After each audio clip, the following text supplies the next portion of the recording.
In this video, I'm going to expand on sin defined. And the reason why I'm going to do this is because I didn't do a very good job on sin defined. I know a lot of people thought I did, but really I felt that I didn't do a very good job. And there was a point I was trying to drive home, and hopefully I can drive home this point in this video. The point is, there are things that you can do that could cause somebody else to pay the price. I am living proof of this because there have been things that other people have done, not necessarily against me, but they have done things where I ultimately paid the price. I'm not going to go into heavy-duty details about that. That's not necessary, but it's true. And I can tell you that it's just like, let's just say you had a drinking problem. You were an alcoholic. And let's say your kids grew up and they also became alcoholics at an early age. And then they go out and they have a drunk driving accident and they die. You did the crime, they paid the price. Or how about another example? Let's say you are a heavy-duty smoker. Your kids pick up your smoking habit. And then later on in life, let's say you have a daughter that picks up your smoking habit, and later on in life, she ends up with a double mastectomy because of lung cancer. You did the crime, she paid the price. Not a good thing. But there's an even better example in the Bible. And this involves 2 Samuel 11. And it involves the siege of Rabbah. Now, Rabbah is a little village east of Jordan. And you can look this up on a map if you want to. Anyway, David has sent his troops out to invade Rabbah. They're supposed to siege. It's a siege, basically. The only problem is that David is supposed to be on the battlefield with the troops. Now, back in those days, the king went with his troops to do a battle. Now, I know in this modern day and age, the president sits in the White House in Washington, D.C. while his troops battle in Afghanistan. But in these days, that's not what happened.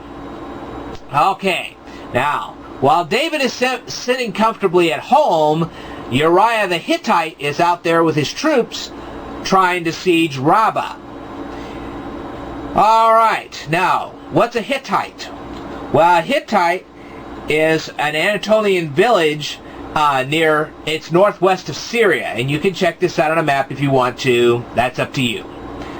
Alright, so here's Uriah the Hittite.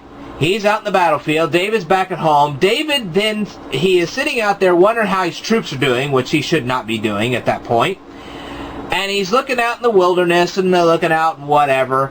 And he happens to see Bathsheba climbing on a roof to bathe. Now he's thinking, man, what a hot-looking gal. There's one little problem. First of all, David is married. He has more than one wife. And number two, Bathsheba is also married, and she is married to Uriah. Well, at first David doesn't know anything about this, and he sends for Bathsheba, and they have a little romp in the hay. Now, Bathsheba was very afraid of David at that point because David was the king. You don't just defy a king. Well, anyway, Bathsheba reveals that she is the wife of Uriah, and David's going, uh-oh, here we go. And then later on, Bathsheba reveals that she's pregnant with David's child. Oops. Now he's got a problem. Anyway,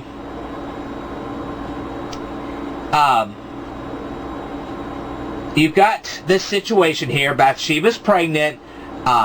It's by David, and David wants to cover this up. So he sends for Uriah. Uriah comes back to David's house, and David tries to get Uriah to sleep with Bathsheba. Doesn't happen. And David then gets Uriah drunk, hoping that he'll sleep with Bathsheba. Doesn't happen. Well, finally, David writes a letter to the top general on the battlefield, rolls it up, gives it to Uriah, tells Uriah not to read the letter, but to take it directly to the top general. Uriah leaves, takes the letter to the top general. The top general then reads the letter, and the letter states, hey, I want Uriah sent to the worst part of the battlefield so that he can get himself killed. Well, the general, of course, obeys, because it's what the king wants. And Uriah is sent into the biggest heat of the battle, and of course Uriah dies, but so do a lot of other troops that are sent in that same area. Well, David thinks, well, I've almost got this whole thing covered up. I'll just take Bathsheba as a wife. Then she can say to the whole world, hey, I'm pregnant. And boom, there you go, problem solved. So he takes Bathsheba as a wife. Then they reveal that they're going to have a baby. Only thing is, God sees this and he sends Nathan to meet David. And Nathan gives this parable. David hears this parable and he's just outraged by it. And he says, well, the guy in that parable should be struck dead. Only thing is, the parable was really about David. And when Nathan says, thou art the man, well, David could have covered everything up and he could have said, I deny this whole 9 yards. David instead decides to just kind of come clean and admit everything to God. Well, God then forgives David, but God then says, the sword will never depart from your house. Well, after saying that, David and Bathsheba's newborn son dies. And then it gets worse because David's other son, Absalom, starts sleeping with David's other wives, and then on top of that, he becomes rebellious against David, and later, one of David's generals has to kill him. Yeah, David did the crime, but other people paid the price. There you go. Well, I think I've pretty much driven the point of this video home. I will tell you more in a future video, so stay tuned.